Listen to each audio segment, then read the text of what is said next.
G'day punters, welcome back to the Punters Academy review show. Good morning, John Walter from racingwatch.com.au.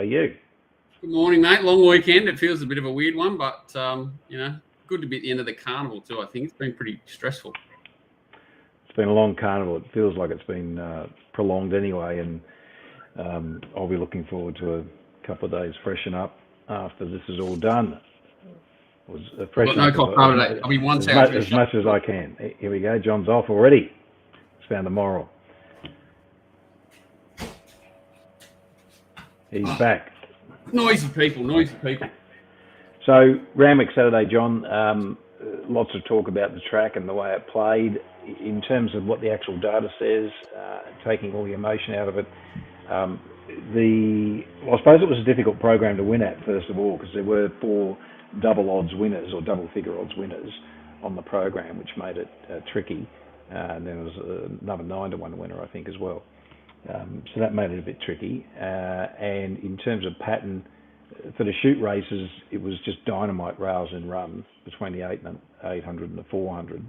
But in the straight on those shoot races, there was very little difference between lanes 1 to 7. It was pretty evenly spread. And in terms of position, you could win from anywhere, but it was a very different tale when you got to the course proper races, where you had to be within about a length of the lead, and it was absolutely fence in run all the way, and that obviously made a huge difference to, I suppose, people's perceptions. I mean, we talked about the track on the Thursday preview show, and we talked about that rail position not being a common one, and one meeting I think it was playing inside off, and the other meeting it was played dynamite inside. So I suppose lucky lane 8, always a good place to start at Randwick.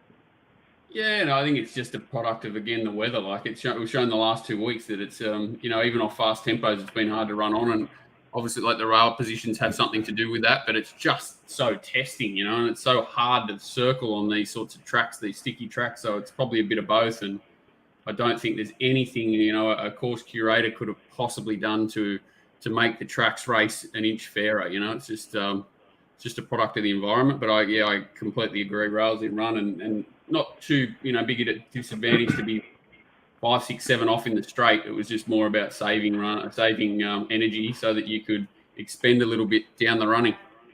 Yeah, so we're going to Randwick again next week, and it's all benchmark racing, which I suppose is a little surprising. Maybe have they put it out yet? The rail position? A change of venue. Haven't checked that as yet, John. So it'd be interesting to see what they do. In terms of the track condition or track speed, the figure comes out at 8.4 on the shoot races and 7.5 on the actual main course proper. So pretty much in line with what the stewards were saying. So that was right. I did expect it to be a little bit better than that. I thought it might have been in the slow range, but not quite for the balance or the entirety of the program. Okay, let's start off with race 1, the highway race over 1,200 metres. I'll stop you. Can you believe they're gone 11 metres from the 1,000 to the winning post, 8 metres the remainder? For Saturday. We'll worry about that on Thursday. Worry about that on Thursday. We may not have a show on Thursday to talk about if there's no feature race. Benchmark 94 is the best race of the day. I'm sure it'll be something we can talk about. Okay, so the highway average tempo here, John, not much to talk about in terms of overall time. Worst time rating race of the day, which is, I suppose, fairly typical for these highways when you're racing the better horses. I ended up backing, having a small bet on Boom Basil, the second horse, which pretty much over-raced once it got OSL, and a few excuses in the race. Delavan and Boncassi both sat wide, no cover, and Sparring didn't appear to handle the conditions, and it's going for a spell now. Is there much else to talk about? Yeah, it was a weird setup for Sparring. Wasn't a big chance that it was going to be a bit flat. 6 days between runs, jumping in distance, coming from Melbourne up to Sydney, so travel all sorts. It was a bit of looked like a last-ditch effort trying to get 1 more inch out of the horse, and it didn't pay off. And it certainly takes away a lot of the merit probably out of the race. The other horse contributing factor that is that in this race? No, it's in the next race, sorry. The other sort of better fancy runner, Mr. Hustle, comes down the middle here. I thought it was quite a good effort, and it can certainly pick up a race of this nature on a more fair track. I thought it was one of the better runs of the day, all things considered. Obviously staying in this class, I wouldn't be wanting to back it going to a normal race, but staying in a highway, I thought Mr. Hustle was really good. And the two horse, the horseshoe back Boom and Basil outside lead over racing, obviously on pace wasn't too bad there, but still not too many horses sat, outside leader and ran well. So it was a good effort first up. Okay, race 2, the 1400 metre benchmark midway. Above average tempo here, John. What can we talk about? Straub, it apparently didn't handle the conditions, pulled up slow to recover after Noble Soldier missed a kick. It raced wide and without cover for the majority of the race. Contributing factor, obviously, we can talk about that in a sec. Outside that, there may not be that much to talk about in this race either. I mean, these are pretty much midweek standard grade races. The winner's 1 second up now, I think the last 3 preps that it's had, or in its 3 preparations that it's had. So, and then it seems to have gone off, except I suppose it did win at Newcastle late in its first preparation. But yeah, what do you got to say about these, John? Yeah, well, I think they do take turns a little bit, these horses, and positioning runs really ideal. Not ideal, as paramount, and condition. So the horses that ran well here all basically had the perfect positions in run. French Bonnet stopped really badly first up. The second up spike in its form was pretty apparent when looking at it, but it was pretty hard to come into it with a lot of confidence off that previous run. But it certainly does just improve significantly with a run under its belt, no matter what it does by the looks of it. The problems with this race for me is contributing factor and even Mahogany were the two sort of fancied runners. I'd be forgiving them both. One just taken straight back out of the race and never got into it, and the other ridden out of his comfort zone to try and find a position early and basically never looked comfortable the whole way. So I'd be forgiving of those two. Everything else, Zorro Cat, French Bonnet and Divine Breath, certainly every possible chance. They can measure up to a similar race, but these are take-turns horses, so nothing to follow with too much conviction out of this. Just be forgiving of this horse contributing factor. Fair enough. Race 3 to 2,000 metre race here. Solid tempo here. They've gone out pretty quick, and it set up the race for Verona, I suppose. It was in a good position, around about 4 lengths from the lead at the 600 metre mark. So I suppose with the speed on, it was where you wanted to be. Have I got this race wrong? I have got this race wrong. My apologies. No, I haven't. No, they went a million miles now. I'm just checking Look, Straight Aaron was a horse that I was really keen on leading into the meeting, and I think I'd made it my best bet, and I'd put something out on Twitter before the race saying that, surely we get a better price now with the pattern after the first 2 races. I did an auto recalc and it came out sort of 5 for 2 on my market, so I wasn't going to sort of chime in at the 6 to 4 on offer. But should it still have been able to beat these, John? Yeah, see, it's a hard one to line up.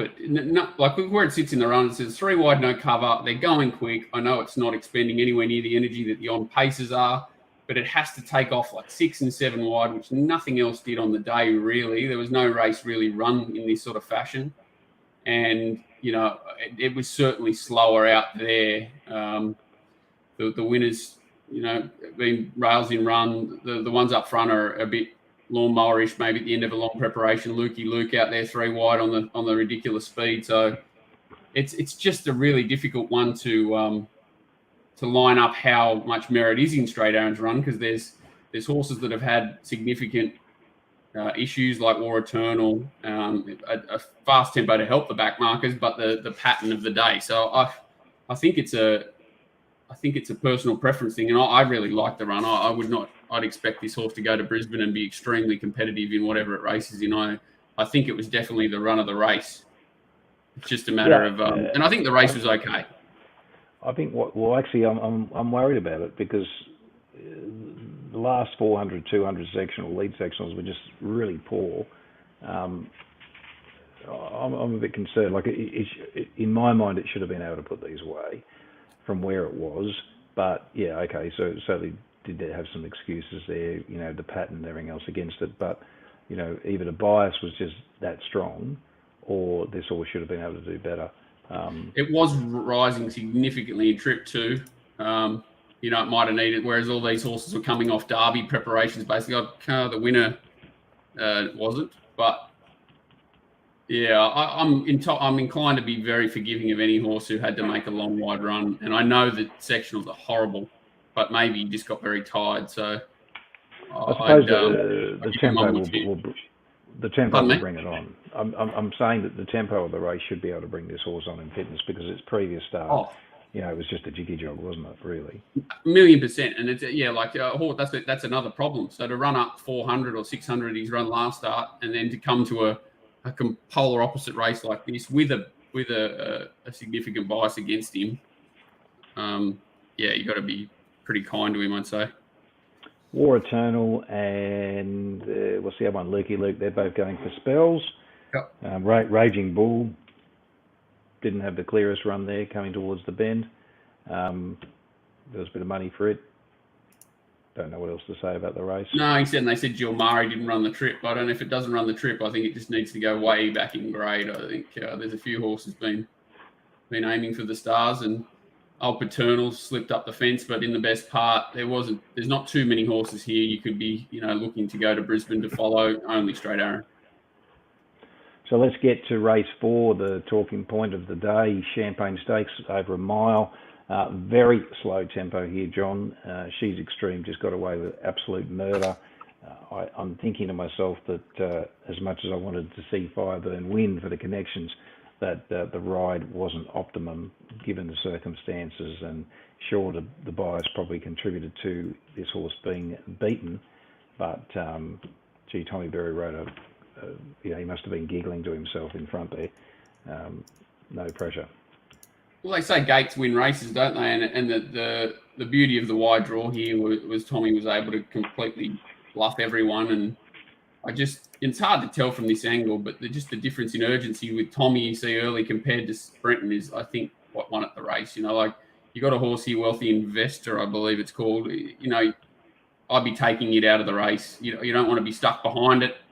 You don't want to be stuck behind anything in this race. So why would you not give this horse a dig? If She's Extreme wants to go forward and take the lead off you, do it. I think he just fell into the 3-card trick that he got away with it from a similar position last start. And obviously the tempo was not as slow. Tommy's been able to dictate completely this time and then take off at the perfect time and just exposed a very similar ride to last start. I think he's ridden the horse poorly 2 runs in a row, Abdullah, and this time he didn't get away with it. Yeah, that's probably a good summary. Count the headlights there. It was a roughie in the race. Second longest price horse, he pulled up mildly lame. So maybe some sort of question mark for it, but obviously outclassed in this grade. Is there anything else you want to say about the race, John? No, well, again, I think these horses have got to be cast, as in there's nothing here that can go forward to a Brisbane preparation. You wouldn't imagine they're all deep into preps, and Wealthy Investor probably needs to go back in grade, even though it ran quite well considering. But I don't think there's much for these horses this time in. Okay, let's get on to race 5, the James Carr Stakes there for the 3-year-old fillies. Espiona bounced back and showed its true colours today. I suppose it didn't have much to beat, but on paper early when it was, I think, around the 4 to 6 mark or thereabouts, it did look poison odds and got out to much better prices, I think around about the 11 to 8 mark, so late. So, and I suppose I didn't think it'd be that close. I thought that it might. In the run? Yeah, in the run, I didn't think it would get that close, at the 600 metre mark, only be 3.5 lengths off them. So, look, all credit to the trainer. I mean, it's had the boom on it, I suppose, for a long time. This horse has started favourite every time it's gone around. And it ran a figure on my numbers similar to what it did winning at its second start in Flemington, but still not as good as what the age improvement suggested that it should have been able to run in this prep. And that's possibly why, I suppose, in those first couple of runs, it did come back and start very short because it was expected to do a bit more. But anyway, it's trounced these by about 4.4 lengths. Dynasties looks like it might be in for a reasonable prep from the way I do things. What else do you want to say about the race, John? I think you're pretty spot on. Like the one thing this team, Waller, is very good at doing, it seems, is like 30 to 60 day freshen ups. They can really get a horse to run well. Not easy thing to do for a lot of stables, and they, even without trials, like I think they do use jump outs and other things to sort of keep their horses ticking over. And I like, while she was impressive, you like Capistel basically, I think, pulls up with an issue, doesn't it? There's a Lady Luck definitely did pull up with an issue, slow to recover. So these two horses are basically not in the race. This horse is Dalcini, which is racing out of its grade. It's only a Class 1 filly. These two horses are unlucky, Comrade, Rose and Banana Queen. So they sort of all take each other out, these four. This horse is not up to them class-wise. So all its dangers are behind it. And that's what sort of allowed it, I think, to overcome any sort of perceived bias compared to, say, Straight Aaron. So it saved ground, got to the front without doing anything, and its turn of foot's its asset. And it has run a fast last 200, but you'd expect it to. Ran the best last 200 rating of the day, second best last 400 rating, and third best last 600 rating. But as you say, Banana Queen and Comrade Rosa, they had absolutely no luck there at a critical time when this horse obviously had clear running. This horse is a nightmare. It's just absolutely flying. This Arbelis, I just don't think he should be riding in the city, to be honest. And I don't mean that in any sort of mean fashion. I just don't think he's a city rider. And I agree with you that this is a really good return Dynasties. I don't know where it aims up towards, but it's certainly not a horse that, to my eye, that wants a 400-metre sprint up, and it's never going to be able to beat Espiona in that sort of circumstances. But a really nice return. And the horse down the outside wasn't bad either. It's more of a on-pace horse, Festival Dancer. And I think, they restrained it out of the race here, completely unsuitable, and got to the line okay first up. I wouldn't be surprised if it had a nice race in it this prep too. Okay, let's get on to race 6, the Hallmark. Solid tempo here. By the way, the previous race, we didn't talk about tempo, average tempo, but did slow down a little bit by the time they got to the 600. So which was perfect again for the winner, wasn't it? Just to be able to sort of all packed up. Indeed. Okay, so big parade, short price favourite here. Just didn't seem to show that early mustard that we know the horse is capable of. So Josh had to dig him up a bit there and to hold the position. Would that have made a difference, do you think? I mean, I backed Kementari, and they bet great odds on the Thursday when we were talking about this horse, or this race, I should say. I think they bet about 9-10 to 1 for memory. I think it's a weird thing with these on-pace horses. It got really hot before the race, and any time a fast horse doesn't show, and it didn't miss the start or do anything, he's just had to really ride it along to show its speed. You're in trouble. Usually, I think 99 times out of 100, if a fast horse is not showing its natural speed, you're in a lot of trouble at the end of the race. It did sustain a laceration to the near side hip, and it did sweat up a fair bit before the race. So whether they were contributing factors or not, who knows? But certainly off the map this horse was, and couldn't believe when they put up 4 to 5 the other day, and it did look like a gimme for me. But with Kementari there at that price too, it was a good save, and still a profitable race. Gem Song, I thought, was a little bit disappointing. I sort of half expected it to race a little bit better than that. Any other comments? It was a bit like Straight Aaron though, wasn't it? Like I know you kind of half liked it as a each way sort of option on Thursday, but once their track conditions were in play, you either wanted to change your tactics to be ridden more forward, or it was in a lot of trouble. What about Cantarupi? It looks like it's still on target for a race. I don't know. Yeah, like the time's pretty good, and that's probably the only thing that saves it is that it's. But other than that, it's just had every conceivable here, hasn't it? It's a horse that I absolutely love, and this is his go. Just track a speed, and he can sprint for a furlong. And I think just Kementari's completely outclassed him. That's the issue. But he might find a race, but he needs things to go his way. Well, I've got him going pretty much what he went second up last prep, with all adjustments in and jockey ratings into the mix. I've got him going as good, and I got him peaking 4th up last prep when he won there in that race at Kembla, which was the Gong. I thought it was interesting. Nash says in the like he got a week for it. I thought he'd get a month, but he said that he could have easily come to the outside, but made a conscious decision to persevere for the run that was or wasn't there. It was strange that the jockeys obviously thought that the rail was that hot, but as you said, I don't think that was the case. It was in the run, it was, but it was strange that he doesn't make the decision to come off their heels here and go for this run that he does. But it is what it is, and he got away with it. Could it have been also that he'd seen what had happened up front early with Big Parade, that the horse had to be made use of, and so he figured the horse would tire and perhaps shift in the straight? Is that a reason to go around it or to go under it? Well, I'm just saying, could that have been his reason to... I know what you mean. Not many people can get in Natural Willer's head, mate, because there's a lot of room in there for a lot of things to be going on. And I did find it funny that in the post-race interview, he kind of said, Josh Parr quickly corrected his runner when it shifted, and then he shifted back. And I've seen the replay a few times. There's no shift there. So he's not silly, Nash. Like, he obviously knew that he was in a bit of strife, and he tried to nullify it as much as possible with his post-race comments. And they do listen to them, but I think he was lucky to get away with 7 days. And if it had gotten beaten, what would his explanation have been then? Yeah, fair enough.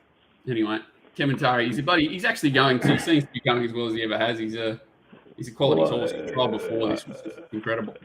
I've got him going a couple of pounds better than what he did winning at Doomben 2 starts back, and that was the thing that attracted me to the horse. That we know he can go better than that again. He's certainly not the Kementari of old, but the horse is going really well, and Nash seems to have a good relationship with the horse.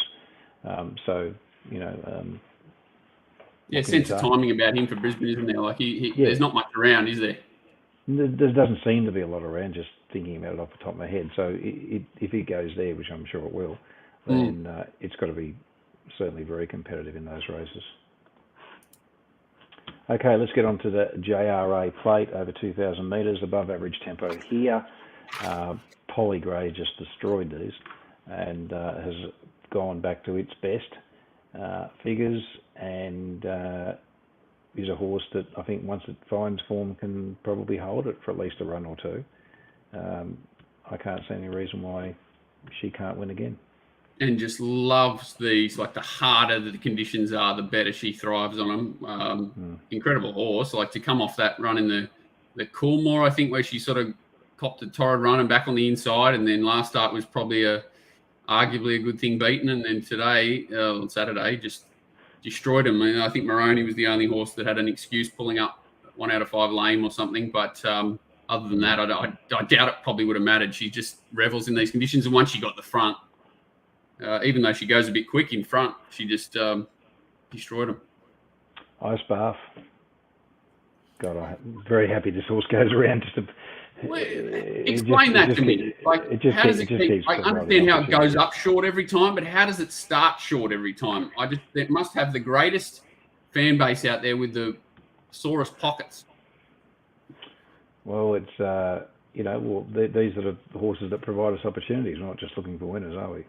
No, but it's incredible, and like she's been an incredible horse for owners and an incredible horse for bookmakers, isn't she? She's been an incredible horse for most people. Punters once again getting the short end of the stick. Yeah, well, Maroney and Polly Gray were the horses I backed in the race and did get something out of Ice Bath, so it worked out pretty well. But yeah, Maroney was just a total forget. It was just too bad to be true. So obviously lameness affected it. Purple Sector, good old Purple Sector. I mean, it apparently didn't handle the track, which is, I suppose, not all that surprising. But then again, it has, I suppose its best runs have always been on slightly firmer ground, haven't they? So yeah. What about didn't hate the run of this horse? It gets beat a furlong, Papalino, but it wasn't well set up, and it thought it poked along well after being restrained out of the race last. But as you say, like the winners completely gapped him. I don't know where it goes, but like you say, if it gets wet track and things to suit, it's an iron horse. What about the Marion? It sort of looked like a decent run first up there at Flemington, and then has had 2 runs on the rain-affected ground since and gone just average for mine. Yeah, well, you can't, like, what it just had the absolute dream run there, didn't it? Like, it had the drag the whole way, never worked early, never had to go around a horse and whacked away. And, you've got it. You'd want to be saying this is a very good race to entertain this horse with any confidence, because it's not going to get a better run, and its setup was pretty good. Ice Bath, I think, yeah. Is that her last run? I'm not sure. Have they come out? I know that it was the last run for Tafane, but I don't know if they've said they're going to retire Ice Bath. They'll probably keep spinning her around. Who knows? Back to a mile minimum. Who knows? Okay, all age stakes. Race 8 there, solid tempo here. Good old Cascadian, eh? Gets up and runs pretty much right up to near its absolute best figures. I suppose there was a bit of an excuse last time out when it was drawn wide and sort of got taken back and, had a much better gate this time. I did laugh when, did you see that they changed the tactics about half an hour before the race? Intention to lead with overpass, which is obviously Josh and in the Congo, who looked the likely leader. And I think they had been pretty vocal during the week that they were going to intending to lead. So the battle of the Bash brothers is out of the gates, and Josh was the first to concede. But it was like, I don't know, why do that? Like, overpass just mapped beautifully to drag behind in the Congo. Why would you come out with an intention to lead? It wasn't a mad leader's track, so very strange tactics, and certainly put it on for Cascadia. Yeah, there's Huey on Forbidden Love out there. Wide, it's going for a spell, I think. Forbidden Love. I dead set reckon this is the run of the carnival to Fame. To Fame. Oh, yeah. Well, I mean, it just sat wide, no cover, didn't it? So look at it here. Yeah. It's got to be 4 wide working. I think traditionally it's a horse that loves, a bit of smother and come with a sprint. It's not a horse that can work. It's not known for its bloody intestinal fortitude. And for it to gap these leaders and then just to be run down by Cascadian, who's getting the dream. So back on the inside, riding the rails, goes around 1 or 2 horses. I think it was the run of the carnival. And that's her last run. It is. So it means nothing. Oh, you're saying it's out. It's finished. Retired. We need to put up one of those little Twitter things with the retired on there. I mean, it just seems to be all the rage these days. Channel 7 there. Mate, you'll be hearing plenty about this horse because it's. I think it's going to the Magic Millions, and they're hoping to get about $5 million for her or something crazy to the Magic Millions sale. They'll be hammering her on Twitter for the next month. Ellsberg, honest enough, I suppose. Mwanga, disappointing. In the Congo, I was pretty much against it this week, and it worked out in my favour. What else can we say? Sierra Sue didn't handle the track. Is Colding ever going to win another race? I think it's that you would have to say. I know it got a half a check or something at the start and spat out, but it's got to be close to the end of the right line for. They might have a dip at Queensland just for the sake of it, I guess, while it's up and racing, but it's got to be close to over and out for him. I think this horse can probably freshen up maybe a race like the Bondi or something like that, Law of Indices, but it had its chance. It just needs to go back that level, which it'll probably get. Ellsberg will go up to Brisbane or maybe back to a Bondi and run well again. Cascadian will probably head up to Queensland. Why wouldn't it? I think all the obvious ones and all the tired horses will probably be going for spells anyway. Yeah, fair call. Righto, let's move on to the... Yep. Sorry, there's something else? No, in the Congo is probably the only one. I'm not sure where it goes because I think this was an afterthought race, whether they'll press on to Queensland or not. But, yeah, I think he might be a little bit overrated. I think you were onto him a run early. Well, no, I was really keen on him the previous week. And in my opinion, different. 3-year-old grade. Yeah, it was a totally different setup. So, to Saturday, but... there was obviously some people that liked him early. He was quite short, and I thought he was way too short, but then ended up being pretty easy during official betting. Okay, so on to the 7 furlong welter in race 9. Average tempo. Here, our Playboy got the job done for me. Thank God. Cadeau, maybe I've had some excuses there, held up. Wettall, what do you say about that horse, John? It seems to be it's a very, very good horse. But this is not its go. No, I think it needs the 2,000 metres. And I think the winner was a very good run. There's not many horses did this. Like it's 3 wide, no cover. Yeah, I thought our Playboy was a great effort. Yeah, and for what it does at the end, so it does drop in here and get a little bit of cover, but it's no cover for the majority, then gets popped out as soon as it pops in. And for it to be able to make that run, it makes it about the 400-metre mark. I thought was a very good quality. It's a horse that could go to Brisbane and win a nice race. I think again probably a superior wet tracker, but Hueta's very dangerous. I think it could sort of be weight for age horse at Brisbane, potentially. Yeah, you can definitely improve on that effort. And what about Art Cadeau? What do we say about it? Well, I think it's the suck run of the race, as in the most flattered. I do think it was unlucky and probably should have got a bit closer, but they don't go too quick in the race. It's the one that's had the softest run, gets held up, and the horses that it sort of closes on late are these horses that have been back and wide and have to come in, the hard way into the race, whereas it's had rails in run, pinches, does get held up here slightly, and is visually not too bad late. But I think of all these horses, I think there's much more merit in the runs of Fueta, our Playboy. What's this all course called? I thought it was a good run. Is it Cliff's Art in the black with the pink cap? Runs fourth. Runs fourth, yep. Yeah, I thought that there was much more merit in their runs, and that sort of Art Cadeau, even though it looks a bit visually unlucky, had the suckier run of all of them, and I'd much rather back those three horses wherever they go, and even probably Kerwin's Lane rather than Art Cadeau. I think I think that's as good as he can go. What about Frontman? It had a torrid run really. It was wide and no cover the entire trip. This is him here, yeah. It's run like fourth last or something. Creadiris, it was in the market and was very disappointing. It missed the kick, I think, didn't it? Yeah. Frontman was a perfect example of a horse with a change of tactics that looked like it had a nice gate to get on speed pretty cheaply, and they came out and said to be ridden, I think, just off speed with cover or some insane thing. So, of course, the jockey comes out looking over his shoulder, drags it back, and ends up having to go forward and sit wide. So those changes of tactics to be ridden on, like the weird ones, geez, they invariably work out poorly for the horse.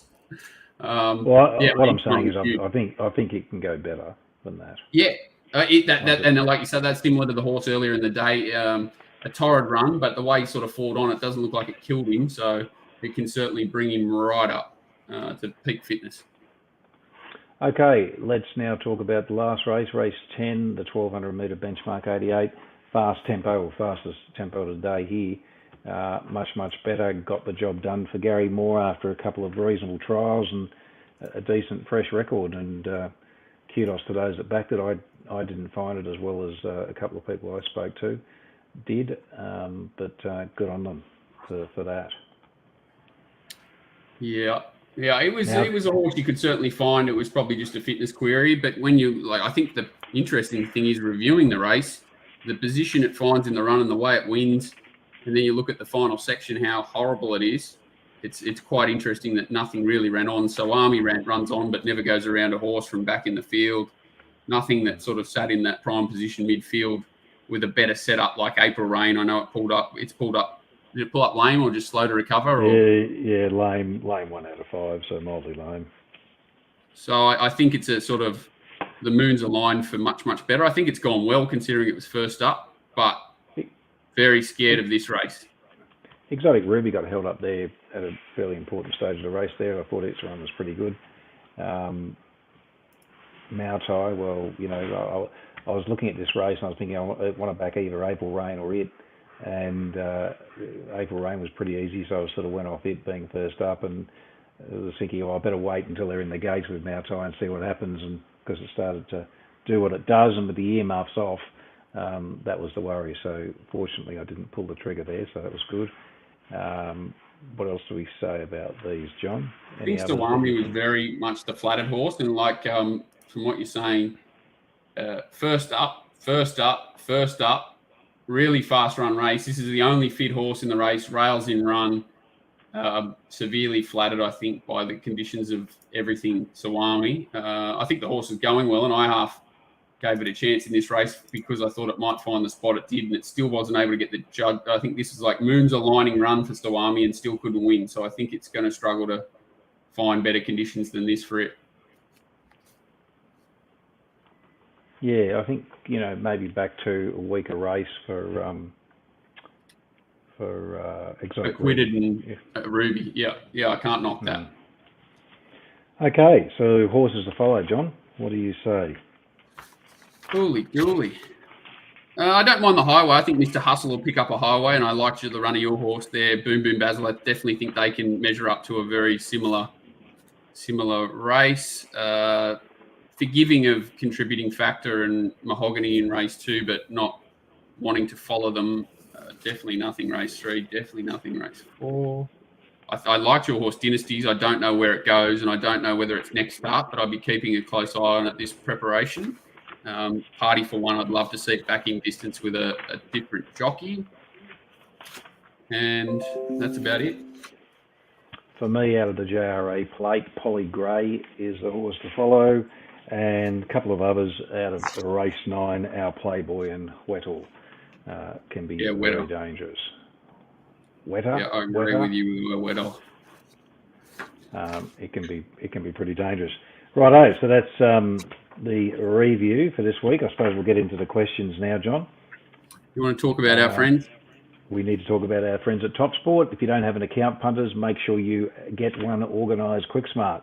Of course, they bet these limits from the moment they go up, and of course, when there is group racing on, there are much bigger limits, and of course, the limits late are increased too from what you see there. So, or I should say, what you see on the slide late. So, for example, if there's a listed race even on the program, you can get on to win 10,000 late, which obviously makes it easier for people trying to get more money down.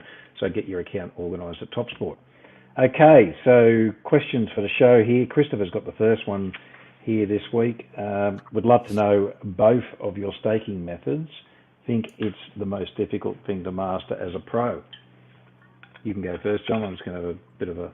Mate, I'll go first. You won't have much time to drink too much because I'm not going to put much thought into this question. This is my greatest downfall and constantly working on it. Still not even close to mastering. I believe, for the level of information I produce, as in the amount of time and effort I put into it, markets, that sort of thing, I don't get anywhere near out of it what I should. Spending way too much time on producing the information rather than maximizing it. And I'm one that needs help in this area more than most, I would say. So I'll leave it to you to answer. So I suppose Don Scott's contribution towards staking is still the most relevant thing I think he ever did. And it's something that I follow. So it's virtually a proportional bet type strategy. I do have different confidence levels going into each race. So I try to predetermine that by saying I think this is either a 5 down to a 1, so 1 being lowest confidence, 5 being greatest confidence, and that does impact my staking. I generally change my confidence level on very wet tracks, especially in the slow range, I should say. Probably less so than I do on the heavy, but that dead to slow range always worries me a bit, and I do peel the staking back a bit. But essentially, I'm betting to collect, not win, collect a certain percentage of my bank based on my assessed price versus the market price. If the horse I have, for example, is, let's just say I mark a horse 4 to 1, and let's say it's first up and it's 5 to 1 out to 8 to 1, maybe 9/10s on the fair, I'd be a fool to leave that horse priced the way I did originally, so I move it out to market and give myself a chance to get on some of the other chances in the race if I want to still play the race at all. But so you've got to be a little bit flexible. What I'm saying is you can't be absolutely adamant about price that you've rated, but there are plenty of times where I know I've been very hard on a horse and I've got it less than what the market's offering, and they're the sort of opportunities that I generally want to bet into more, where I think there's a bigger edge. So essentially it's the Scott method with a bit of a twist, and I think it's just a matter of working out yourself what you're going to do and be very consistent, and that's the key, consistency. Would you spend more time developing systems or betting, like as in working on your staking and changing things up there? What is it, or is it not as much now? You've spent more time on that, and it's not as dynamic, the betting side of it. You've sort of got it all locked in. No, I think I don't play much early like some people do. And I think there's great reasons why. I mean, Straight Aaron was a fantastic example again on Saturday of why you shouldn't be betting into early markets, especially at the shorter end of the market, when you think that there could well be track A or track B get served up. You just don't know. If it's a very readable, consistent pattern, like a Canterbury or a Rose Hill, and the rail position is going to be here, and you've got ample evidence, and you know what the track's been doing recently, and you can be fairly confident as to the pattern, then I think that, okay, if you want to bet early, bet early. But I really do believe that betting early, you're just crueling yourself. You're showing your hand. People, it depends what you bet. I mean, if you're betting, in the 50s, 100s, 20s, that sort of thing, I don't think it matters. But if you're trying to get more substantial amounts down, then betting early just cruels it for you and for everyone else. And I think the trade-off for the amount of information you receive usually, like in long term, far exceeds the perceived overs that you get from taking a bigger risk. Early. Yeah, there might be a position like Kementari is probably an interesting one because... Well, it was good because I knew I wanted to play. I knew before the race that regardless of what was going to transpire, I wanted a 3-horse play, and Kementari and Big Parade were my go-tos, and Gem Song was the saver. So I knew I had to take a position early. Well, I suppose with Big Parade... Big Parade was certainly too short. That's right. So it was too short. So I figured that, and obviously Big Parade got a lot shorter, right, through the morning on the day, and there was only really one scratching, I suppose, or one later scratching that we didn't know about on Thursday. So the 9-1 Kementari was something that you had to get something on if you're going to play it. So I think it really just depends on the race, but most of my betting, I'd say nearly 90% of it now would be in those last few minutes, or certainly in the last, say, 5 or 10 minutes. I'd say a lot of people are being forced that way, and the market's a big part of that. Betfair's probably only strong in the last part of the race, and a lot of people use it as two things, as a guide and to get on. So, and the corporates are so volatile in the lead up that they basically force you into that section. So. And it makes sense in a lot of logical ways as a punter to be armed with that information. So I think, a huge amount of betting is in that last portion now, even compared to 12 months ago. Well, if you're going to go early, you've got to have things in your favour. So you've got to be able to know what the pattern's likely to be and be fairly assured that it's not going to vary too much from that. You need to have the right type of profile on a horse to be able to fire in bullets early, I think, anyway. So, your back markers are always horses that you're more likely to not back early because you're likely to get a better price, those horses. Of course, your map horses and the horses that are in form and that there's not too many question marks about, or too many question marks about other runners in the race, then they're horses that you could certainly look at attacking early. But the more question marks, so depending what type of meeting it is, if it's a meeting where most of the horses are resuming new preparations, sort of like end of autumn, beginning of winter, you've got to be very wary about doing anything early on those sorts of meetings, I think. And I still do think that the information advantage or confirmation that you get by betting live on the day is worth the trade-off on those horses that you're going to miss the price about. There's exceptions to every rule, but of course, 99 times out of 100, you pay the tax to the overs god through the information, you lose. Yep. Okay, let's get on to Daniel's question. Given the track bias we've seen, should there be more caution taken with early betting? Well, right on point there, Daniel. Example, Straight Arrow looked a good price early, but then after seeing the first 3 races pan out, even though it didn't drift hugely in the market, I would have marked it 3-1. Well, I think my auto recount had it 5-2. Just seeing what used the track marked as the last 600 in the packer plate clocked 38.94 makes me question the heavy they put up in that race. Well, they did go at a very solid tempo there, so you've got to expect the last sectional to be a lot slower. And look, in that race alone, the stewards' reading on the whole day actually was pretty good. They had it pretty bang on at heavy 8. Also, anyway, great work always with the show. So you should take, well, sort of as an extension to that first question, you should take care betting early. I hate it. I mean, I wish everyone didn't do it. If I could sort of it would be great conjure everyone together and if we could all sort of somehow,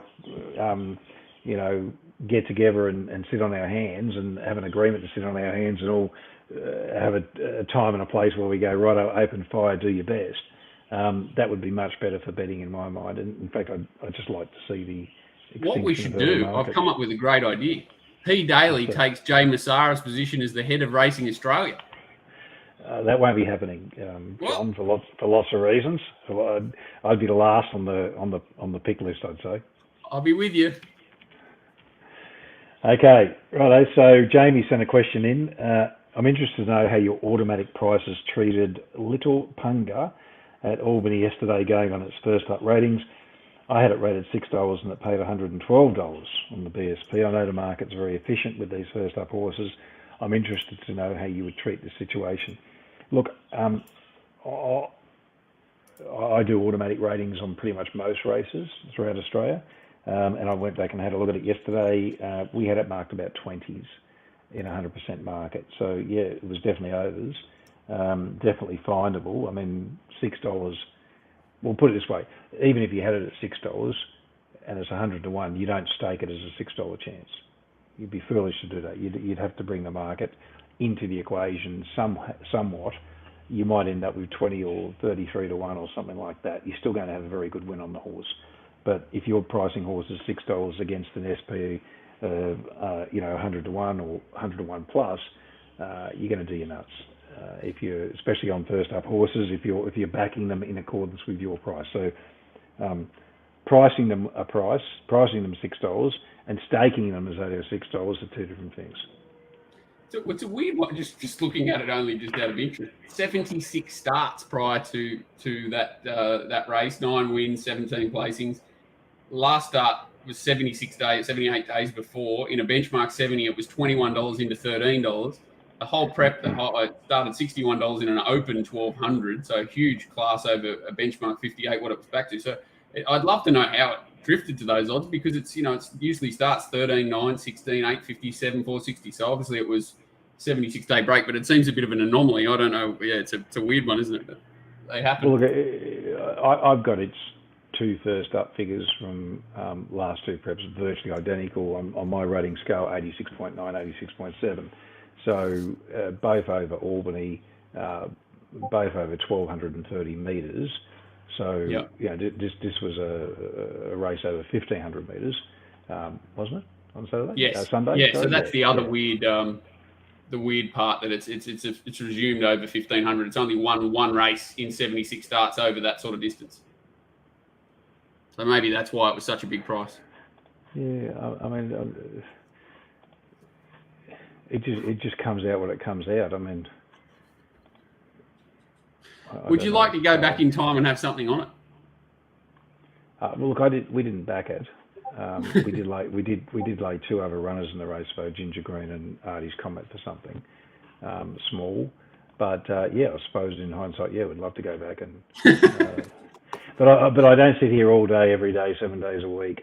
Believe it or not, betting. There's lots of other things to do in life, and I'm trying to work on that balancing that we spoke about. Yeah, lots of other things to do in life, like reviewing meetings, doing back form and stuff. So you don't take that as going out and having fun. There's not much fun. No, well, the fun is when we get the puzzle right. That's right. Okay, next question from Seamus, which is sort of like an interesting one, a bit. Anyway, we'll go through it. Just wanted to ask about fake market moves or corporates turning things in for no reason. I've heard recently, and with my experience working for a bookmaker, that a lot of the time things are turned in not because of the fare or the weight of money. Sometimes it's the bookmaker playing tricks. Do you think you could speak about times when you've experienced a market playing tricks, or things to look out for when, i.e. the $1.75 favourite hasn't moved all day, but they turn something in just to excite people and keep the favourite there?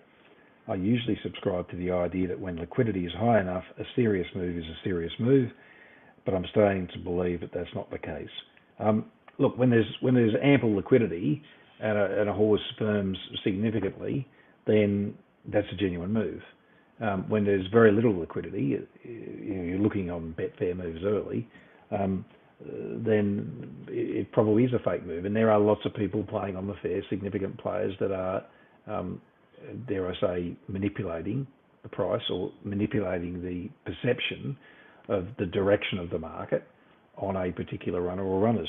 And I suppose, bookmakers do that too. I mean, your job as the punter is to pick off the best price that you think you're going to get for that horse at an appropriate time, given how much you want to get down. Their job is to try and get your money. So that's the game we play. It's whoever does best wins. I don't know. I don't like to get focused on that sort of stuff. I don't like thinking about corruption. I don't like thinking about, they've pulled this horse up, or they've juiced that one, or they haven't let this one run on its merits, or the bookmaker A knew because he's prominent and he's associated with the stable, or any of that stuff. I try to put all that out of my head and just think about what I've got on paper as being right. Because I think if you start to think too much about the boogeyman, then you can end up undoing yourself mentally, and I don't think that there's any benefit to be gained. You live in a very grey state of mind, don't you? If you do that, it's very easy to get greyed up.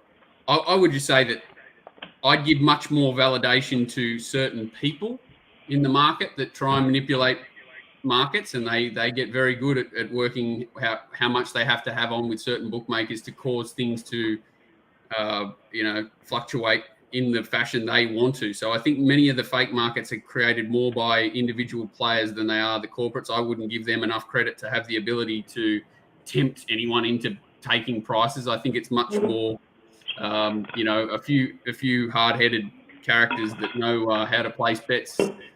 We've all done it. I mean, I've done it. I mean, you've done it, I'm sure. Yeah. You try. There might be two horses in the stable, and so you back the one that's maybe not as fancy, that might have some chance in the race, but what you're trying to do is get a premium about the horse that you want to back, and especially if you've got some connection to the stable and that's known, then that can have an effect, sure. Look, that's been going on since I was a boy. I used to have one fella who'd asked me to give him the worst trialist from a certain stable. So something, make sure that there wasn't anything you missed, that this horse can't go. And they were always from first up stables. He would send people on track to back those horses. They'd firm off the map, because I remember Russell Cameron used to be one of the big ones down in Melbourne. If one of their horses had tried like a dromedary and couldn't get out of its way, he would then send people on track, throw some money up on Betfair. That horse would be 20s into 4s, and its right price was 200s. And he would just gap the hell out of them. And I not one of them ever won. And, and for $500, he could cause a betting plunge, because it was, just smart. A betting stable, first starter. They thought there were games, smoke and mirrors, and they never won. As I said, I don't think there's anything wrong with that, is there? I'll probably get arrested, but I don't think there's anything wrong with that. I think it's just strategy. I mean, it's done all over the place. Okay, question of the week, and Lucky Mitchell gets himself $200 this week. He's got several aspects to his question, so we'll go through them. How do you approach the odds on offer at the corporates v Betfair when deciding to bet? For example, if you have a horse you've marked at 2-1, and by the time they jump, it's 15-8, 2-1, but the Betfair is say 11-4.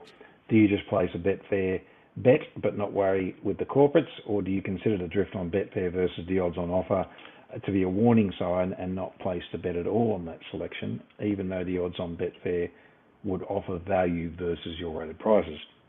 Well, that's a scenario we talked about before, right? So let's say a horse is first up, you've marked at 2s, you're relatively confident that that's around about the right price. The bookmakers are betting 2-1, Betfair's betting 11-4. I would consider that a warning sign. The premium being offered on the Betfair price of the corporates and or the on-course bookmakers is such at a premium that, especially on a first up runner, I'd be worried. Would I alter my bet? Probably. Most times I'd cut it.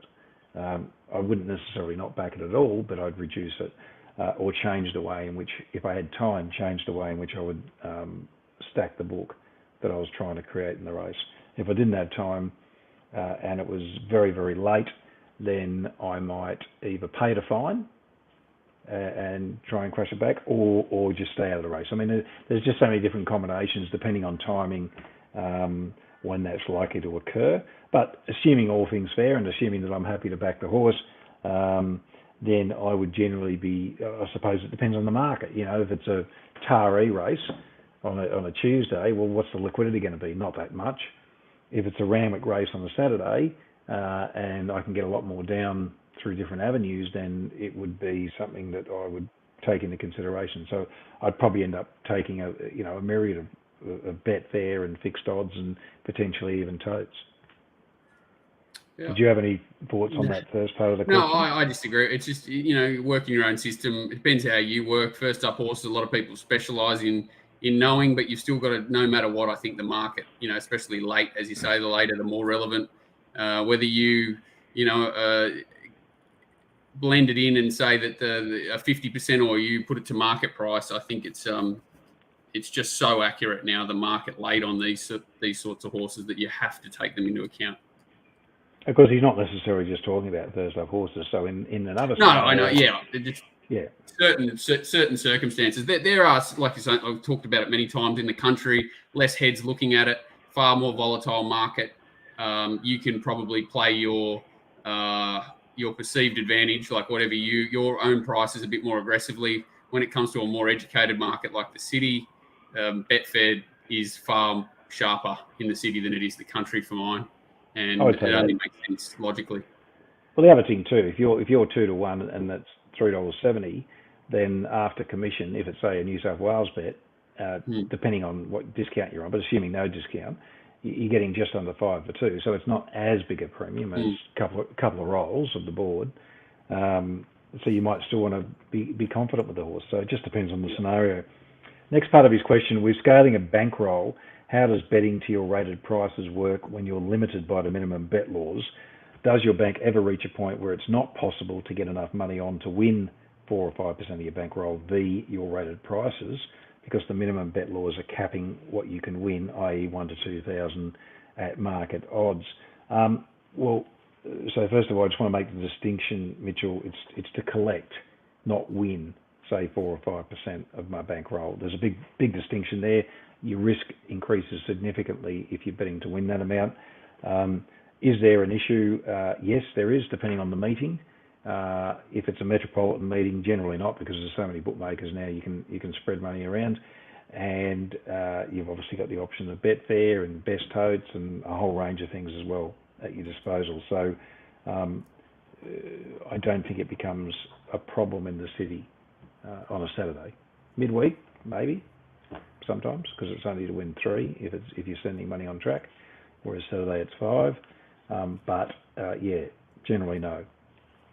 Next part of his question. No one's ever going to get top of the market for every dollar they bet either. So you're not. You basically you end up averaging a price, right? You might get. Well, I suppose it depends on how much you want to have on the horse. If it's a horse that's a marginal and let's say you're investing, I don't know, a couple of thousand in the race, if you're a decent sized punter and you want to chop out on something at 20-1, well, you're only having 2,100 anyway. So you've got to be pretty big. The market's still pretty strong late, even in the country and provincials. You have to be like, you can get on to win 20,000 late country if you're well enough organised. Spreading it around. Yes. Yeah, if you're fast enough on the trigger, or you've got software to help. If scaling a bankroll is an issue, how do you approach it? Do you reset the betting bank to a set amount at the start of the new year or season, so you're able to get on for that 4 or 5% to your rated price, or do you let your bank grow so that your actual percentage that you're betting gradually becomes scaled down over time? That's a really good part of the question. Look, technically, you could reset after every bet, but you don't. I generally reset once a quarter, and that's just a bit of laziness in there, and sometimes I don't think about it too much. But yeah, I mean, if you have an incredibly good run, for example, and you're building your bank very quickly, then you might be inclined to do it a bit earlier. So you would never bet to a certain bank. Say you're betting off $100,000 bank, you wouldn't just bet to that amount. You would bet to the scale of your bank as it fluctuates in all cases. Well, not in all cases. I'm saying you could technically do it after every bet, right? If you were following, say, a Kelly type fractional system, then you could easily do that if you chose to. or you could do it after every meeting or after every week or month. I mean, for me, it's about once a quarter, and it's only generally when the bank hits a significant milestone either way, either drawdown or but then again, often in a drawdown, I don't change it from what it is originally. Yeah, I would imagine logically you'd be far more likely to reset on an upswing than a down. Yes, absolutely.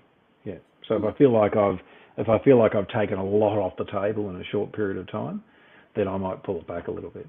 But I mean, it's just a matter of doing what's comfortable. And the point being is, if you're worrying about the money you're betting, as in bet size, you're probably betting too much relative to your risk anyway. So you need to really focus on, well, what is my risk? What's my threshold? How big's my bank?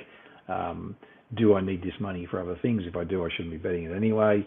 Ideally, I think you should have your bank set aside. Yep. Okay, so that's this week, John. Thanks everyone for listening and watching. Hope you get plenty out of it, and we'll look forward to our next preview show. I'm not sure if it's going to be Thursday or not. We'll have to have a look at what racing is on Saturday, but we'll put something out on the Punters Academy Twitter feed, and we'll retweet it if necessary so that you know. Other than that, we'll see you next week. Now, next week we've got a Monday meeting too, haven't we, John? We've got Anzac Day. Anzac Day, and that is going to be Kenzo. And wow, something to look forward to. So we might do our preview, our review again on the Tuesday next week. The following week is going to be Gunnedah Taree. I thought it might have been a public holiday then, or something. May Day or whatever it is. I don't mind Tuesdays. I don't mind missing the hour, and I saw Coffs Harbour's abandoned today, so the Tuesdays seem to be quiet. But we'll continue to try and get them out on Mondays. Yeah. Okay, guys. Thanks for watching. Catch you next time.